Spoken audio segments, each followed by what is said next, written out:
సమకూర్చబడిన పరిశుద్ధ దేవుని సమాజమైన మీ అందరికీ నా హృదయపూర్వకమైన ప్రేమ వందనాలు తెలియజేస్తున్నాను. ఈనాటి ధ్యానం కొరకు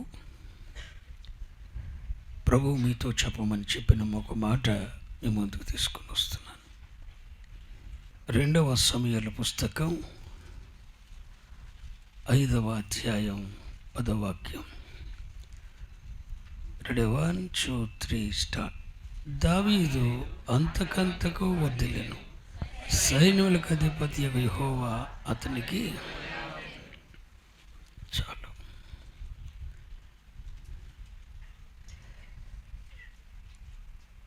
దావీదు అంతకంతకు వర్ధిల్లెను. ఇది 2వ సమూయేలు పుస్తకంలో 3వ అధ్యాయం 1వ వచనం చూడండి. సౌలు కుటుంబీకులకు దావీదు కుటుంబీకులకు బహుకాలము యుద్ధం జరగగా దావీదు అంతకంతకు ప్రబలెను, సౌలు అంతకంతకు. కొంతమంది బతుకులు అడ్డు తగలడితే కొంతమందిని దేవుడు ఇలా వర్ధిల్ల చేస్తాడు. కుటుంబాలైనా అంతే, పరిచర్యలైనా అంతే, ఆధ్యాత్మిక జీవితాలైనా అంతే, ఏదైనా అంతే. కొన్నేమో అంతకంతకు వర్ధిల్లుతాయి, కొన్నేమో అంతకంతకు ఎదవి రాజకీయాలన్నో చూడ అట్ట పెడుతుంది. ఏ సంఘంలోనైతే, ఏ దైవ సేవకుని సమక్షంలోనైతే వాళ్ళ ఆలోచనల ప్రకారం నడుస్తుంటారో అక్కడ నీరసిల్లిపోతారు. కానీ చదువుబడిన వాక్య భాగంలో దావీదు అంతకంతకు వర్ధిల్లాడు. మరి ఇంకొకడు ఉన్నాడు, ఆడు అభిషక్తుడే. గారి వీరేంటంటే సౌలు. ఆయన అంతకంతకు. ఏంటంటే వీళ్ళిద్దరి మధ్యన కల కారణం, ఓ పరిచర్య అంతకంతగా నీరసిల్లుతుంది, ఒక పరిచర్య అంతకంతగా అభివృద్ధి వర్ధిల్లుతుంది. ఒక దైవజనుడు అంతకంతకు వర్ధిల్లుతున్నాడు, మరొక దైవజనుడు అంతకంతకు నీరసిల్లిపోతున్నాడు. దీనికి కారణం ఏంటి? ప్రతి ఆత్మీయుడు తెలుసుకోవలసిన కొన్ని విషయాలు మీతో మాట్లాడాలని ఆశపడుతున్నాను. సౌలు ఒకరు, దావీదు ఒకరు కాదు.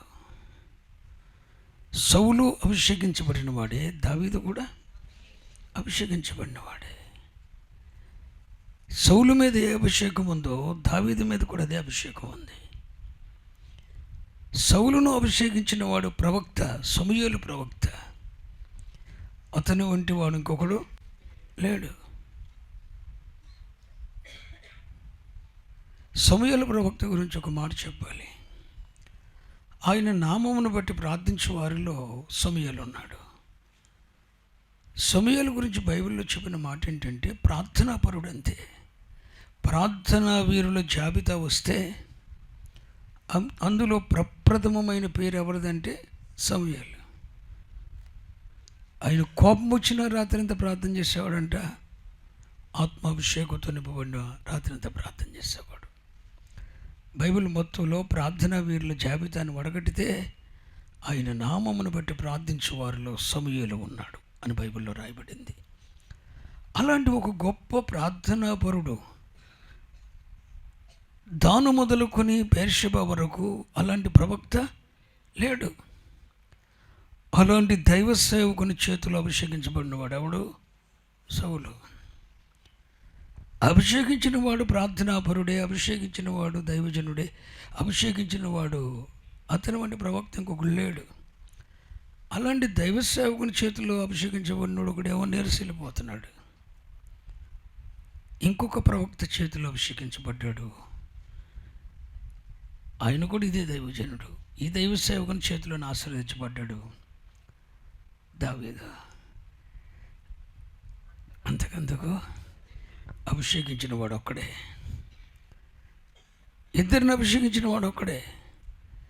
ఒకడు ఏమో అంతకంతకు నీరసిల్లుతున్నాడు, మరొకడేమో అంతకంతకు వర్ధిల్లుతున్నాడు. కొన్ని పరిచర్యలు అంతకంతకు వర్ధిల్లుతాయి, కొన్ని సంఘాలు అంతకంతకు నీరసిల్లుతాయి. కొంతమంది దైవ సేవకులు అంతకంతకు వర్ధిల్లుతారు, కొంతమంది దైవ సేవకులు అంతకంతకు నీరసిల్లుతారు. ఈ నీరసిల్లుడు బతుకుల గురించి మనకెందుకు కానీ ఈరోజు ఆడు పోయాడు ఎట్టకపోతాడు. ఆ నీరసిల్లుడు గురించి చెప్పుకొని మనం ఎందుకు పడైపోవాలి? ఈరోజు దావీదు వర్ధిల్లటానికి గల కారణం ఏంటి? ఎంతమంది మీ జీవితాలు వర్ధిల్లాలని కోరుకుంటున్నారు? రెడీ? వర్ధిల్లాలని నేను కూడా దీవిస్తున్నాను.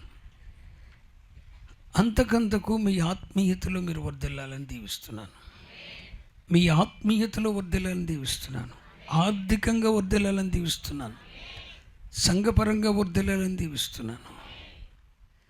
అంతకంతకు వర్ధిల్లాడు దావీదు. ఈడే మనోడేమో అంతకంతకు నీరసిల్లాడు.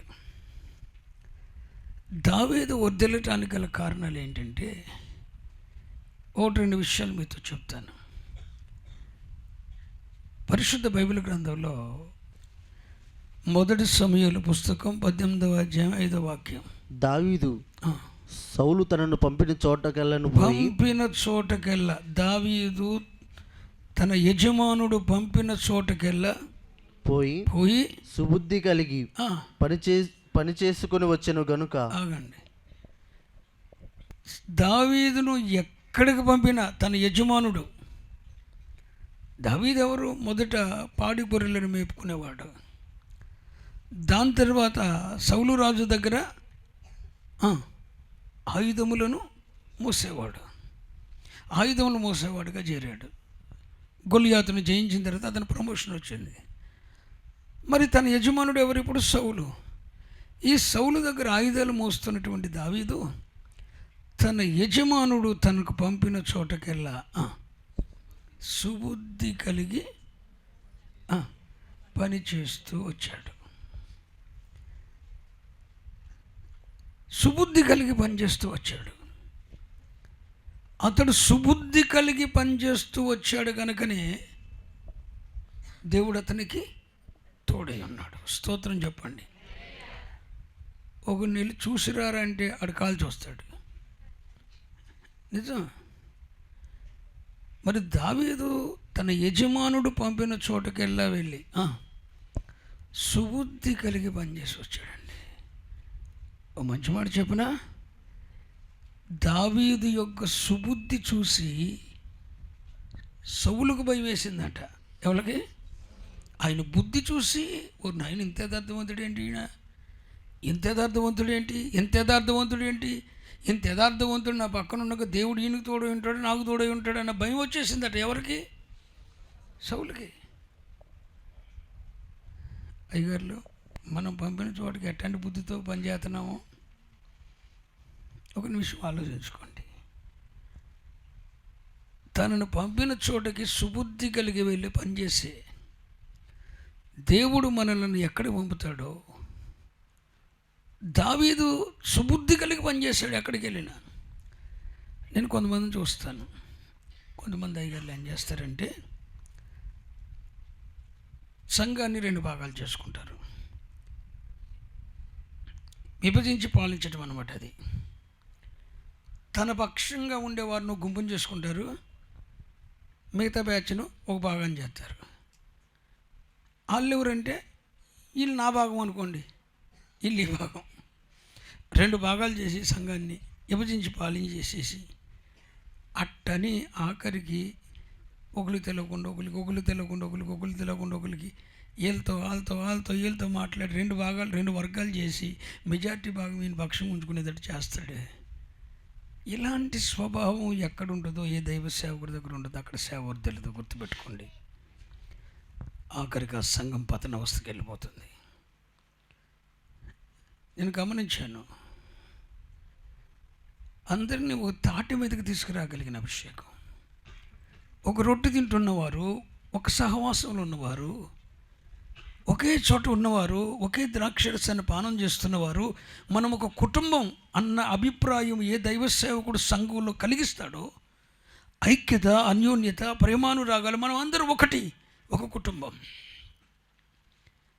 అని చెప్పి ఒక కుటుంబంగా మార్చి, మనం ఒక రొట్టె తింటున్నాం, ఒక ద్రాక్షరసం తాగుతున్నాం, మనం అందరం ఒకటిగా ఉండాలి, లోపాలుంటే సరి చేసుకోవాలి, ఎవరైనా బలహీనుంటే ఆడ దౌర్బల్యాన్ని మనం భరించాలి అని అందరినీ కలుపుకొని పోయే దైవ సేవకుడు అట్లాంటి ఉన్న చోటు ఖచ్చితంగా వర్ధిల్లుతుంది. దేవుని స్తోత్రం చెప్పండి.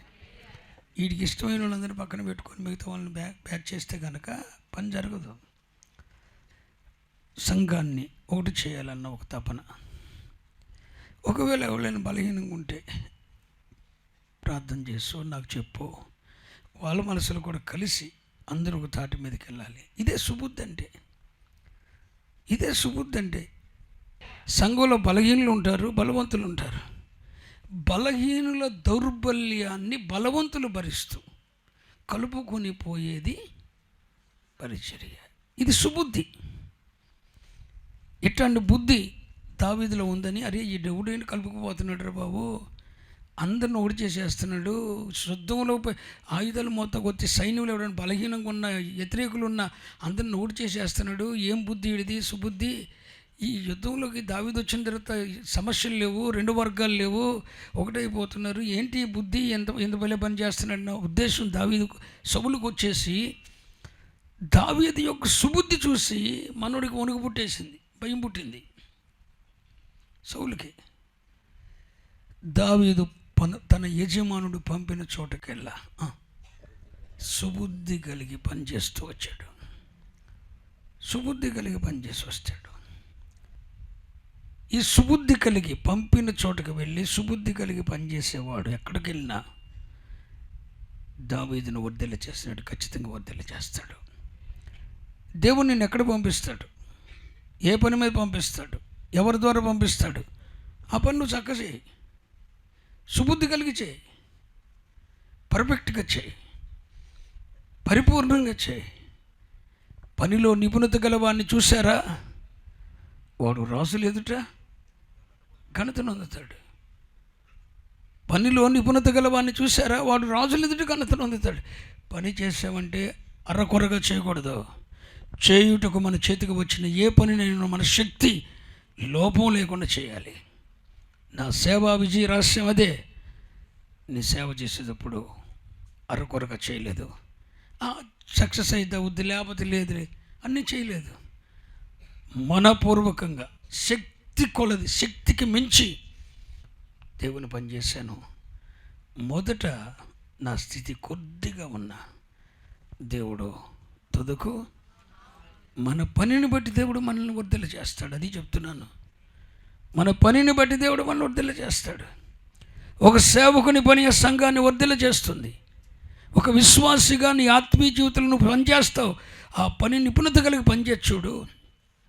దేవుడు నేను రోజులు ఎదుట ఘనతను ఎదుట చేస్తాడు.